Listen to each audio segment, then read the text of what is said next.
Paano nga ba talaga tinitrade ang box? Simple lang. Una, kilalanin mo muna si market. Hanapin mo yung kanyang highest point at hanapin mo rin yung lowest point. Pag malinaw na kung saan ang box, huwag kang munang basta papasok. Hintayin mo muna. Sino ba ang mauunang mag-breakout? Kapag nag-break sa itaas at nanatili yung price sa ibabaw ng box, doon ka lang maghahanap ng buy entry. Huwag kang manghuhula.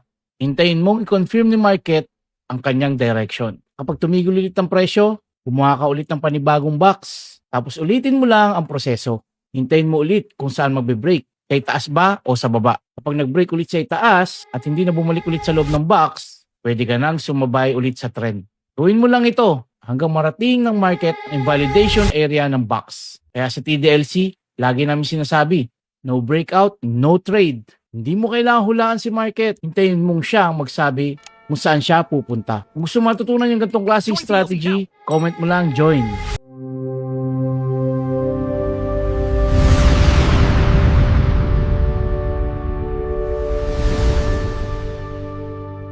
May mga araw na gumagalaw ang presyo pero walang malinaw na structure.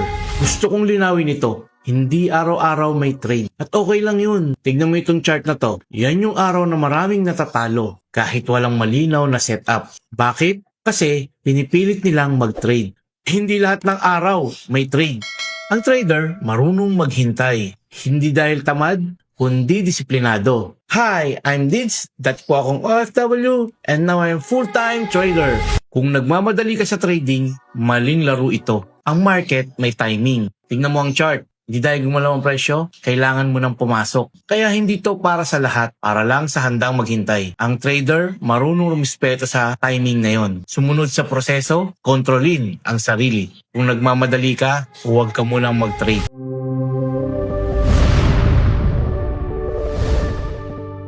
Rules, pag nasa gitna ka, hindi ka trader. Gambler ka. Kaya ka natatalo.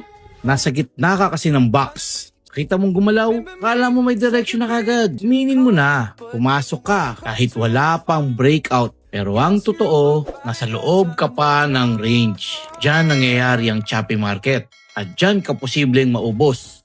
Walang bias, walang malinaw na galaw. Ganito kasi yan. Pag nasa loob pa ang presyo ng box, walang malinaw na direction. Kung walang breakout, bakit ka nagtitrade? So kung papasok ka dito, hindi yan strategy. Hindi pa decided ang market kung pupunta ba siya sa taas o magtutuloy pababa. Pinangungunahan mo si market. Kaya tandaan mo to, no break, no trade. Ano ba yung trabaho ng trader? Magantay ng malinaw na entry. Dapat makita ko yung message mo sa inbox ko. Gusto matutunan ito ng step by step, matik, tuturuan agad kita. Gold is not get rich quick. Gold is discipline or die. Ang gold, hindi pang beginner mindset. Konting galaw, malaki ang gain. Disiplina muna, bago ang gain. Pero kung emotional ka, madali kang matatalo agad dito sa gold. Hi, I'm Dids. Dat po akong OFW and now I'm a full-time trader. Maraming pumapasok sa gold. Akala nila mabilis ang pera. Isang maling risk, isang impulsive entry, pwede kang burahin. Gold is not get rich quick. Gold is discipline or die. Kaya kahit tama ang analysis mo, kung hindi mo pa kayang kontrolin ang sarili mo, halo ka pa rin. Ito yung masakit na katotohanan.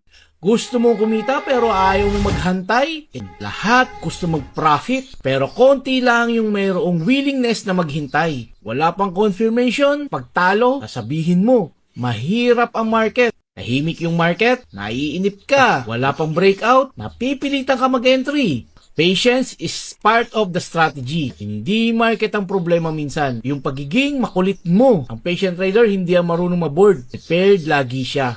Ito yung tinatawag na fake breakout. Maraming traders, nakakita lang ng konting breakout, entry agad sa area na ito. Pero ako, hindi ako basta pumapasok sa mga ganitong klaseng galaw. Hinihintay ko muna yung clear direction, proper confirmation, clean structure. Kasi, dyan madalas nasusunog ang beginners. Inside the box. Kaya ang ginagawa ko, nintay ko muna itong right entry ko sa 4,425 levels and nag-TP ako right away sa 4,404 levels. Real trading is not about excitement. It's about patience and discipline. Confirmation muna bago ang entry. Kung gusto matutunan yung gantong klaseng setup, PM mo lang ako.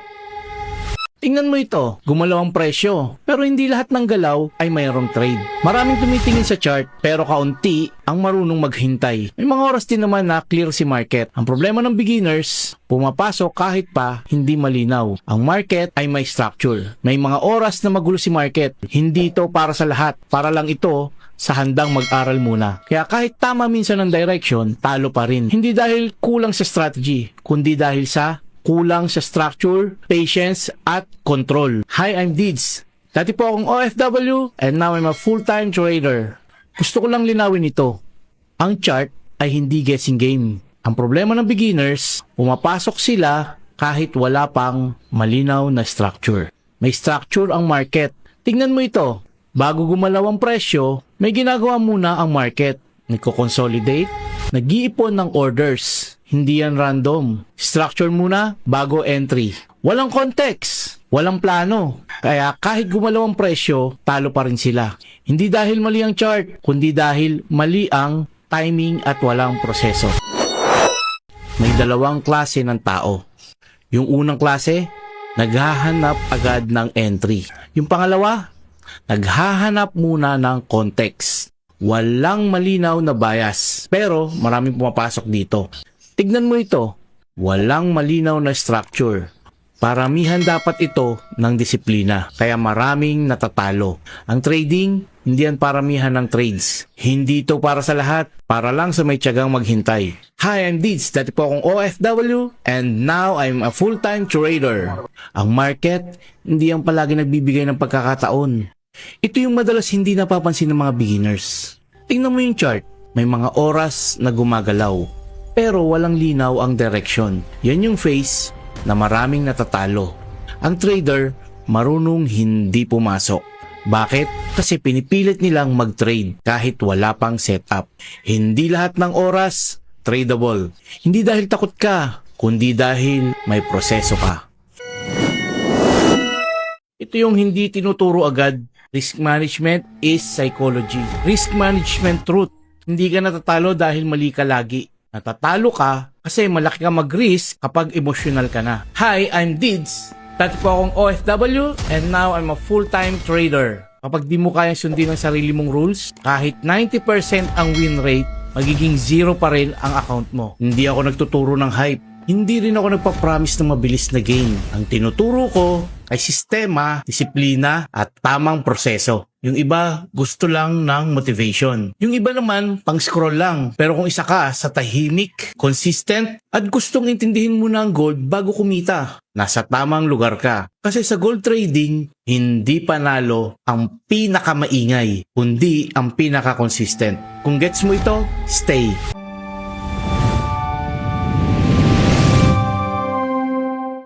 Unahin mo munang intindihin kung paano ba talaga gumagalaw ang gold. Kung newbie ka sa gold trading, huwag ka munang maghanap ng strategy. Huwag ka rin munang magtanong kung buy ba or sell.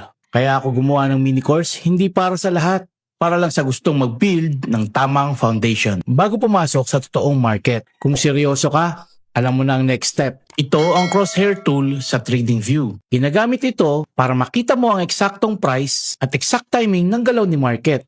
Hindi ito pang design, pang disiplina ito. Dito mo malalaman kung huli ka na ba o masyado kang maaga sa market at kung saan yung right timing para pumasok sa trades. Pero pag marunong kang tumingin ng tama sa chart, nababawasan ang emotional decisions. Maraming traders ang natatalo dahil hinuhulaan lamang nila si gold market. Foundation muna bago ang entry. Like kung nakarelate ka, comment ready kung gusto mo na access sa mini course.